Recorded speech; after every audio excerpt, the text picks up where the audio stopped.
Welcome to the Practice Impossible podcast, where your host, Jude Pierre, MD, also known as Coach JPMD, discusses medical practice topics that will guide you through the maze that is the business of medicine and teach you how to increase profits and help populations live long. Your mission, should you choose to accept, is to listen and be transformed. Now, here's your host, Coach JPMD. Hello. Welcome to the Practice Impossible podcast with your host, Coach JPMD, and that's me. And this week, we have the privilege and honor of interviewing Dr. MeiLan Han, MD, a professor of medicine and chief of pulmonary and critical care at the University of Michigan. She and her team reached out to the Practice Impossible team to introduce her book, a book that was written for patients to understand the lungs and the organ that is a lung. And the title of the book is Breathing Lessons, A Doctor's Guide to Lung Health.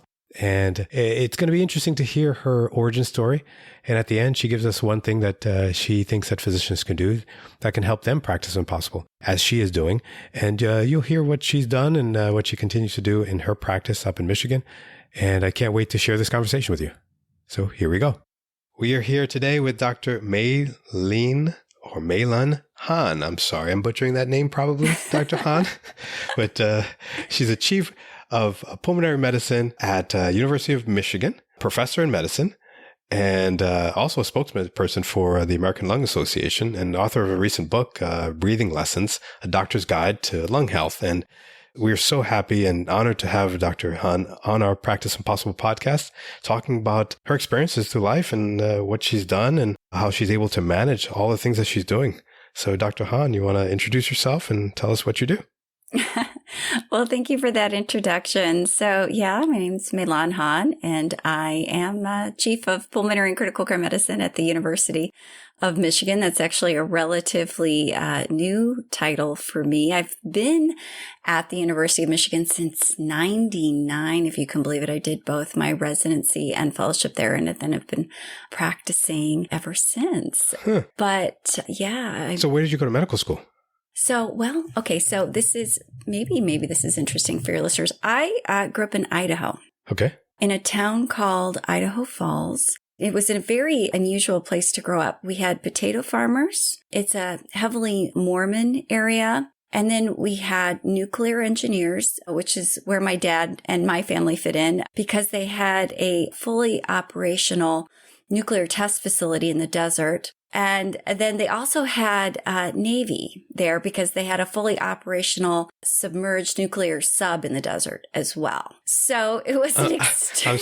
I'm sorry. Just you said a nuclear submarine in the desert. Yes. Can you explain that? Because I've never heard of that before. It was a test site for the Navy, right? For them to learn how to operate nuclear submarines. Okay, so I'm sorry for my ignorance here. So they brought in water into the desert? You know what? I was never actually at the test facility, but it was classified. But okay. My understanding is that it was a fully operational test facility. So it was a high mountain desert area, but everyone would get on the bus all the dads in this era would get on the bus and they would go out to quote unquote the site. Okay. That was where all this nuclear research was going on. So it was a very kind of odd place to grow up. Mm-hmm. So Idaho does not have a medical school. Okay. Neither does Montana, Wyoming, or Alaska. So all of those states feed in. They actually buy slots at the University of Washington. Okay. So I think it's funny because I live in Michigan now and I can't remember now. We've got 7 or 8 medical schools just in one state alone. Yeah. But out west, there's almost none. So as an aspiring young physician, actually, my mother was a nurse and I actually was originally not very interested in medicine just because of how rough life was for her. Mm-hmm. But I had the opportunity to volunteer at a small hospital in Idaho. And just being in the emergency room, I was completely hooked. I loved it. I just thought it was the coolest thing ever. So anyway, went off to University of Washington for undergraduate thinking I'd like to stay for medical school. Ended up getting one of the 20 slots that was allotted for Idaho students. Okay. But then your first year as an Idaho student, actually for all of the students coming from those non-Washington states, you spend your first year in your respective state. But they actually send a few of the Washington students to Idaho. They call it getting whammied because program is called WWAMI, which now stands for Washington, Wyoming, Alaska, Montana, Idaho. So anyway, okay. I spent my first year of med school in Idaho learning anatomy on like cow livers because they had to utilize the vet school that was there for some of our resources. Oh, wow. But anyway, finished up my medical school training in Seattle and then came out to do residency and then fellowship at the University of Michigan in Ann Arbor. So you were practicing impossible even before the podcast came out, right? That's just, I never knew that about those states. Because I had a buddy of mine that went to University of Washington, Seattle, and he came from New York. I think they have a great surgical program, right? It's like, they've got quite a few things. At the time, they were really known for rural medicine. And to be honest, I thought I was going to go back. I did a lot of rotations in Idaho, and there are a lot of things about Idaho that I still love. But when I came out here, I ended up falling in love with pulmonary medicine. And, I think nobody really loves an organ necessarily, but you love the people you work with and the kinds of things you get to do and the patient populations. And so after I finished, I actually had gotten married during residency. My husband is a cardiologist and he found a job here in Michigan. His family's all from Michigan. And so for family reasons, it was decided I should try to get a job here. And I actually got hired on at the University of Michigan at a time when they really were still trying to focus on doing what academics traditionally do, which is you've got to do research, you've got to teach, you've got to meet all the missions. And I was a little bit of an unusual hire because I had completely flunked out of the lab. I am not good in the lab. And I was actually brought on as a purely clinical hire. That's much more common now for academic institutions to hire people to do primarily just clinical work. But at the time, it wasn't common. When I started, the goal was that I would be primarily clinical because I clearly wasn't going to be a bench scientist. Okay. And then I actually had the opportunity at that point to get a master's degree in clinical research. A funding slot had come open randomly. And so not knowing a lot about it, I thought, well, the door's open. You either take the opportunity or you don't. It's probably not going to open again. So I thought, maybe it'll be interesting. I like, epidemiology and in med school. Maybe this would be fun. And that just sort of ended up being like a whole separate career path for me in clinical research and is sort of how I sort of landed where I'm at today.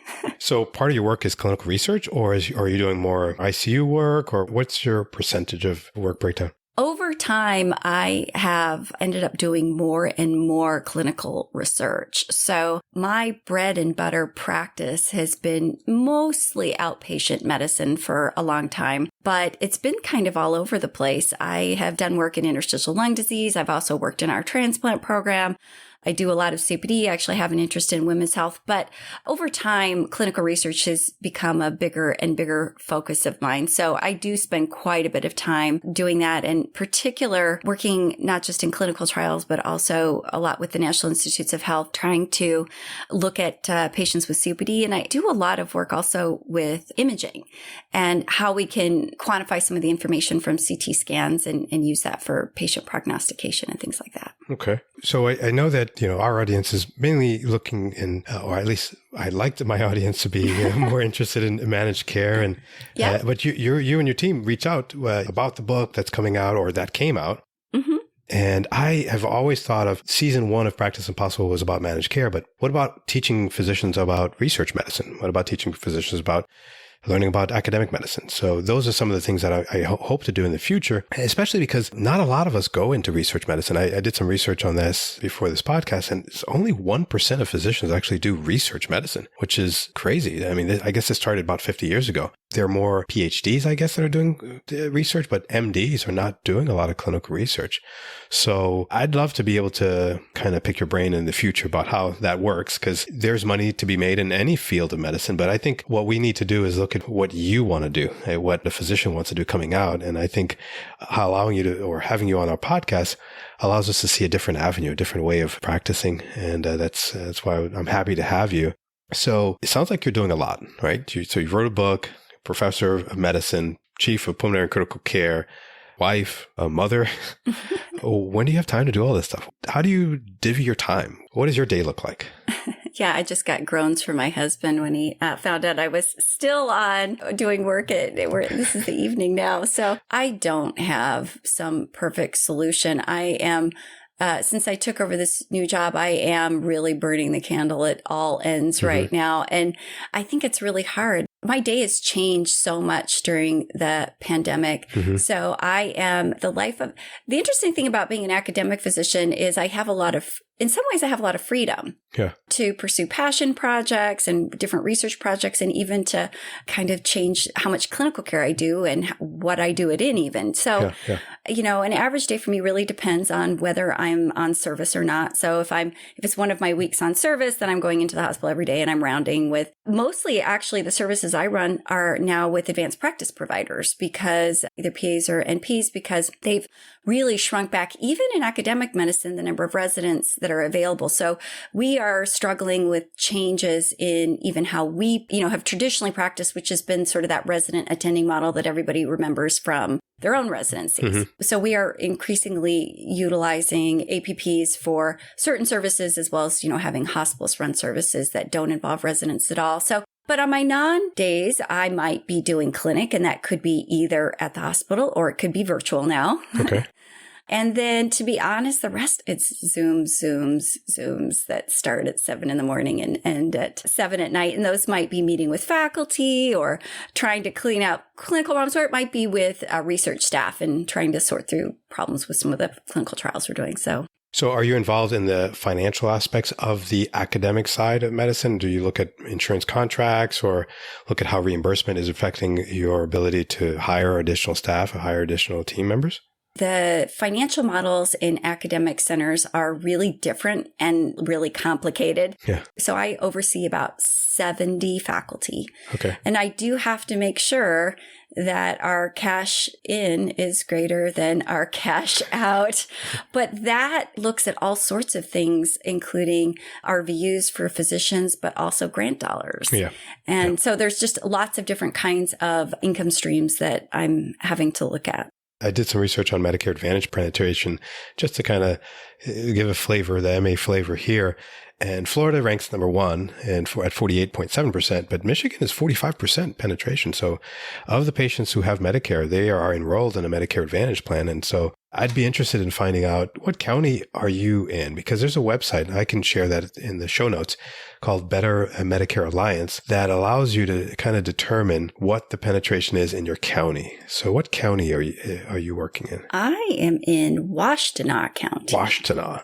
So I'm going to the website now because I was just interested and I didn't know that. So if you look at Washtenaw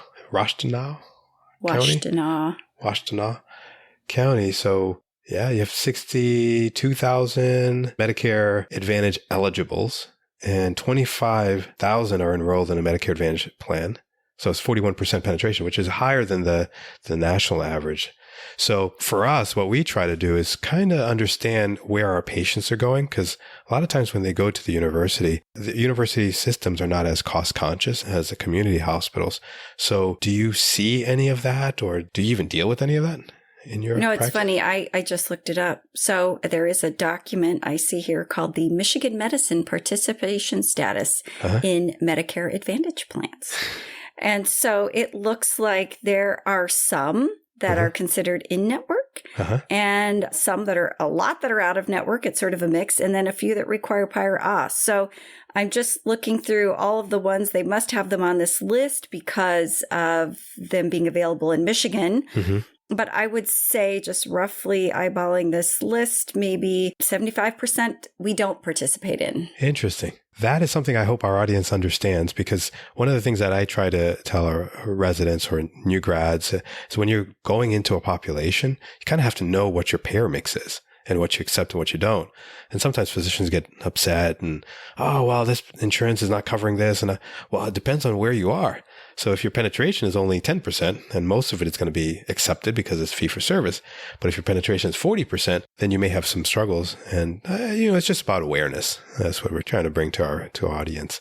I'm going to ask a question now. So about residents and fellows. So I'm sure you're going to have some residents and hopefully some fellows and maybe even your ICU team listening to this podcast. So what would be something that your fellows would be surprised to know about you today? Well, I suppose they might be surprised to know that when I was growing up, I was in an extremely conservative environment and an extremely conservative school. I actually wanted to, when I was, 6 or 7, and I understood it was an expectation that I go to college. Most people in my family, I'm fortunate, had been to college. I actually planned on majoring in home economics. I don't know that that's even a thing anymore. Well, I guess I'm old enough to know what that is because I actually liked home ec. I did too. It was kind of fun to bake pies and learn how to sew aprons and things like that. But there is a side of me that loves to garden and still, I used to sew all my own clothes. And I still, I don't have much time to knit anymore as much as I enjoy all of those things. I have very little time for all of those things anymore, and ended up, I think, finding a good alternative career plan in medicine. But that was the original plan. Yeah, a little bit more lucrative, I think. Just a little bit. Although your husband might not be grumbling now if you were knitting. This is true. So now you have a book out. I do. Is this your first book? Have you written other books before? So it is my first book. Congratulations. Thank you. The funny thing is, you kind of sit down and at some point you have maybe you write it down or maybe you don't, but somewhere in the back of your mind, you've got a bucket list, right? Uh-huh. Things that you would ultimately, if given the opportunity, you would like to do. And don't ask me why, but writing a book has always been on the bucket list. But I was never really sure where my niche would be. I'd actually have taken pen to paper a few times before and not really gotten very far. And then at the beginning of the pandemic, as a spokesperson for the American Lung Association, all of a sudden I was getting called by tons of people, how do the lungs work? Nobody understood. And it was just a huge black box for people. And I had an opportunity to do another podcast called Freakonomics. And, heard of them? Yeah, and had the opportunity to talk about, mechanical ventilators. And anyway, after the show, I got an email from an editor at Norton Publishing. And he said, I listened to the podcast and I did some searching, and there actually are no books that explain how the lungs work for sort of the average person. And would you be interested in doing that? And so I was really intrigued, and we got on the phone and we started, exchanging ideas about what the book could look like. Now, this was at roughly, I want to say April, May of 2020. So we were still, dealing with the surge at the hospital and really, really stressful. We didn't really understand how the virus was transmitted. We were short on PPE. It was a really stressful time, but things started to settle down into that first summer of the pandemic. And the goal was to get the book out quickly because it was an urgent need because the pandemic was upon us. Mm-hmm. And so I put myself on an extremely strict writing schedule, 1 chapter every 2 weeks, with the goal to be done with the book in 12 weeks because there are 6 chapters. It's a little bit like running a marathon for the first time. Because you've never done it, you don't actually know if you can do it. Yeah. And so there was definitely some of that fear and anxiety there. But as I started to get more of the book under my belt and realized that I could do it in at least, I'd already done a lot of writing, academic writing, but this was very different, right? And so I was actually able to finish the book on schedule, believe it or not. So nice. But there was tons and tons and tons of editing. The editing probably took longer than the book itself. But yeah, I felt really fortunate to have the opportunity to do it. And I feel fortunate to have the opportunity to talk about. One of the things that I kind of learned, I guess, about myself in the process is I'm not saying I'm an amazing writer by any stretch of the imagination. I'm sure my work will never compare to that of certain people that are infinitely more famous than I. But I do think that I have a skill in terms of being able to take complex things and break them down for people in a way that makes them much more understandable. I think, amusingly, perhaps some of the most flattery that I've gotten from the book is I have gotten a few emails from people that have said, I know that the book wasn't meant for the lay public, but I actually understood it. And then I realized some people actually thought that because the book was entitled Breathing Lessons, A Doctor's Guide to Lung Health, that some people actually thought the book was for doctors. Yes, I saw that. And I wanted to ask you that, actually. No, it is a doctor's guide in that I wrote it. And it's funny because I actually emailed the publisher about it. And it's funny because not a single one of us actually had thought about that as being potential confusing thing. But at any rate. Well, it could be seen as a play on words also, right? Doctor's guide, a guide. Yeah. So that's pretty cool. So your target audience are the general public. It's the general public, yes. It's the general public. And I have to admit that I have not fully read the book or listened to the book. Oh, that's okay. But I started it this past day before yesterday. And I was amazed that it was actually you reading the book, because I've listened to a lot of audiobooks and you expect the author to read it. And most of the books I read, the authors are not reading it. So not only did you write the book, but you also narrated it. How did you do that? Because I've always been curious as to what that process is. You're right. I learned a lot, both about publishing as well as recording audiobooks. I was fortunate enough to get to do it. I actually had to audition. So what happens is the publisher actually sells the rights to the audiobook to someone else. So Norton actually sold my audio rights to Penguin Random House. And then Penguin Random House gets to pick who reads the book. Oh, so if you write, sorry to interrupt, but if you write the book, I can't say that I want to read the book? Well, I could say it. It's not a guarantee because they'd already sold the rights. But I worked with the publisher, said, I really, really want to do it. And the reason I wanted to do it is because, well, first of all, I don't know if I'll ever get to do it again, right? But I think it's different if you were writing a book about, I don't know, the Great Lakes or something, or the snowy owl or whatever, right? But this is doctor's advice. Yeah. And it felt to me so personal that I didn't see how I could not do it. And so I had to audition, send in a clip of me reading it. And then they actually arranged for me to use a recording studio here in Ann Arbor. I was fortunate that there was one, but it's actually a lot more exhausting than you would think. That's what I've heard. So there are two people listening to you constantly looking for any flub ups. And the second they hear that you've mispronounced anything or there was a pause or a mistake, they will stop you and you re-record that section. I would say it's almost impossible to get through an entire page error-free. Oh, wow. Almost impossible. Is there editing afterwards? So you record it, but I mean, I would think a producer would kind of take out the ums and outs and clicks. They do, but they need solid sections. Gotcha. So they would say, okay, we need you to restart at this particular point, and then we'll get you through the rest of it. They reserved 3 days. I got it done in 2, but my voice was almost gone. Yeah. Even by the end of day 1, I was sucking on lozenges, and it's shocking how exhausting it is actually for your voice to be talking for that long. So it was actually kind of a fun experience. Yeah, kudos to you.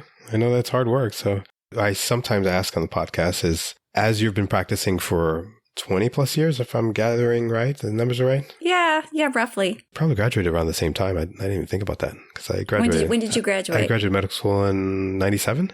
Okay, I graduated in 99. 99, so not too far off. Not too far off, yeah.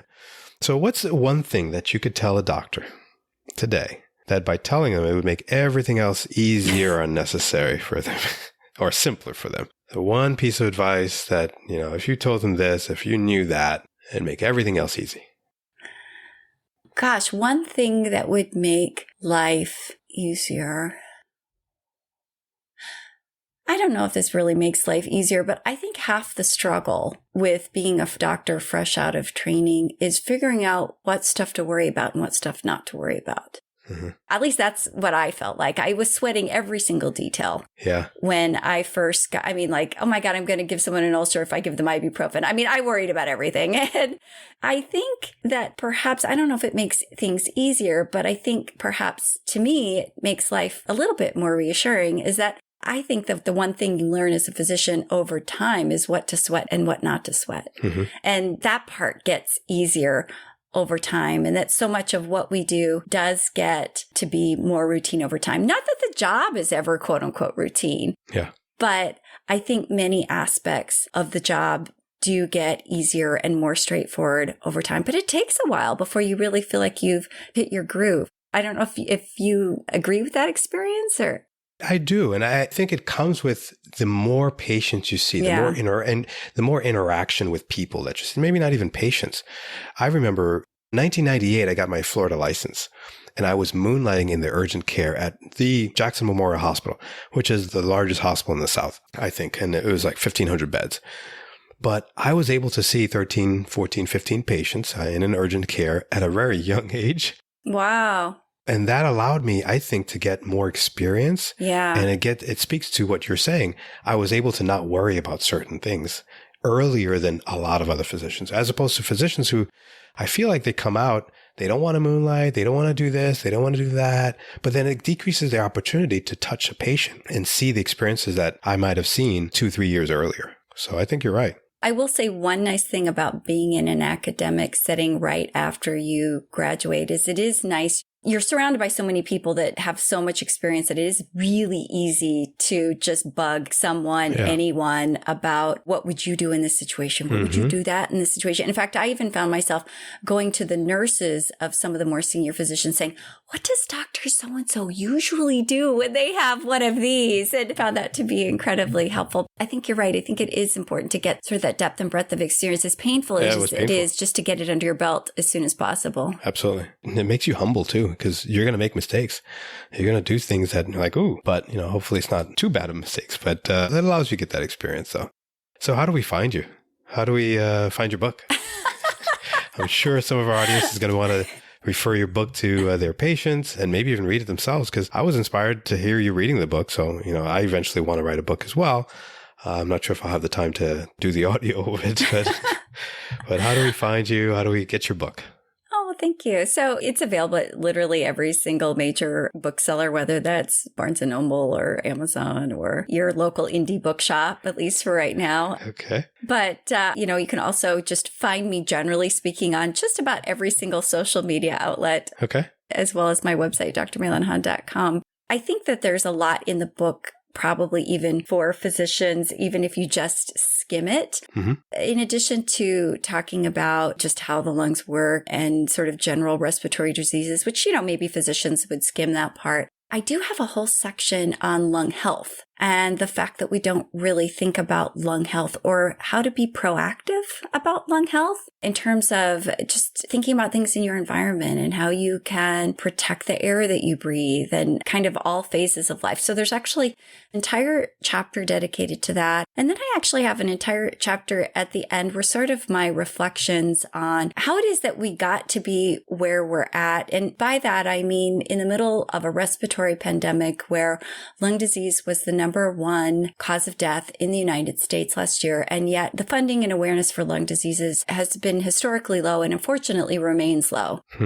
Despite the pandemic. And I think what some of the things that we as physicians and leaders need to be thinking about to make that happen. So I think some people are going to be more interested in some chapters than the other, but it's an extremely quick read. And I think most people will find at least one chapter interesting.